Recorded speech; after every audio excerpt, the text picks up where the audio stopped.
तो आप सबको पता है राजस्थान के अंदर हाईकोर्ट चतुर्श्रेणी की एग्जाम डेट नहीं आ रही। इसके लिए बहुत सारे लोग साथी जो आवाज उठा रहे हैं, और एग्जाम डेट आ भी जाती है तो उस समय पे एग्जाम नहीं होता। क्योंकि आपको मैं बताना चाहूंगा राजस्थान के चतुर्श्रेणी भर्ती जो हाईकोर्ट के अंदर निकली हुई है, और इस भर्ती के अंदर इसके पिछले भर्तियों का ट्रैक ऐसा रह रखा है कि भर्ती लंबे टाइम तक लिमिट चलती है, उसके बाद रद्द कर दी जाती है। तो ये भर्ती क्या होगा, इसके अंदर फाइनल भर्ती होगी या नहीं होगी। लोगों ने करोड़ों रुपए कमाए हैं, आपने कोर्स लिए हैं, आपने तैयारी अच्छी की है, लेकिन इसके अंदर आपका सिलेक्शन कैसे हो पाएगा।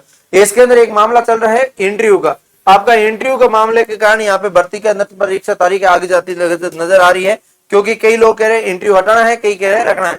तो परीक्षा तिथि कब हो सकती है, क्या है आज की न्यूज, इस न्यूज के आधार पर बात करेंगे। आप सबको पता है यहाँ पे ट्वीट चल रहा है जिसके अंदर आप देख सकते हो, और इस टाइप की जो डिटेल लिखी गई उस डिटेल के बारे में हम चर्चा करेंगे। ठीक है, 5670 पदों पर भर्ती है, पूरे राजस्थान का ये रहने वाला है, और हाईकोर्ट की भर्ती है। अधिसूचना 9 जून 2025 को आ गई थी। आवेदन तिथि जो 27 जून से 26 जुलाई 2025 के अंदर थी, और परीक्षा तिथि की उस टाइम घोषणा हुई थी संभावित जून 2026 के अंदर करवा देंगे। जून 2026 पूरा कंप्लीट होने वाला है, लेकिन अभी तक कोई संभावना नहीं है। ऐसी चीजें आपके सामने आ रही है। ठीक है, ये सारी चीजें अब मैं बात करूं तो यहाँ पे पूरी डिटेल लिखी गई है, जिसके अंदर आप देख सकते हैं ये सारी चीजें मैंने आपको बता दी कि परीक्षा फॉर्म भरवाए गए और सारी चीजें हुई, वादा किया गया, सिलेबस जारी, जो आपके नई सिलेबस जारी हुआ, नई आपका परीक्षा तिथि फिर से करवाई गई। इसके अंदर हाईकोर्ट चाहता है कि इंटरव्यू के पहले केवल 10वीं पास अभ्यर्थियों को बुलाया जाए, क्योंकि ये नौकरी मूल रूप से उन्हीं के लिए है। वहीं सरकार को इस नियम को विरुद्ध बताते हुए 2 बार इस प्रस्ताव को खारिज कर चुकी है, और फाइलें हाईकोर्ट की सरकार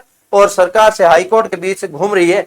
जबकि अभ्यर्थियों को सब्र टूटता जा रहा है। 2018-19 में भी ये भर्ती करीब 6 साल तक लटकती रही। 19 से 2019 के अंदर 3678 पदों वाली भर्ती 5 साल बाद निरस्त कर दी गई।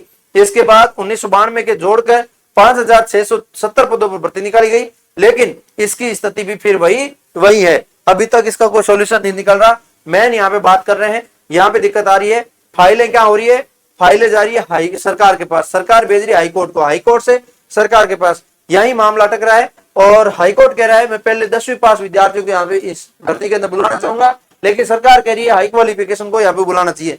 ये मामला अटक रहा है। अब अभ्यर्थी सवाल उठा रहे हैं कि क्या इस बार उनकी वर्षों की मेहनत, नौकरी के सपने और आवेदन शुल्क के पैसे व्यर्थ चले जाएंगे। लाखों परिवारों का भविष्य दांव पर लगा है, लेकिन सरकार की ओर से हाईकोर्ट की चुप्पी और अब तक बरकरार है। अब हाईकोर्ट की कोई ओर से जवाब नहीं आ रहा, नहीं सरकार की ओर से आ रहा, नहीं किसी की ओर से ये जवाब आ रहा है कि परीक्षा करवा देंगे और इस समय के अंदर आपकी जॉब मिल जाएगी। अच्छे से बच्चे तैयारी कर रहे थे, बहुत मेहनत कर रहे थे, और मेहनत करने के बाद ये निर्णय निकल जाता है कि आगे का क्या होगा। फ्यूचर कुछ है ही नहीं भर्ती का फ्यूचर हो तो पता तो है कि इस डेट को एग्जाम होगा, इस तारीख से एग्जाम होगा, तो हम ऐसे पढ़ेंगे और ऐसे नौकरी भी लग जाएंगे।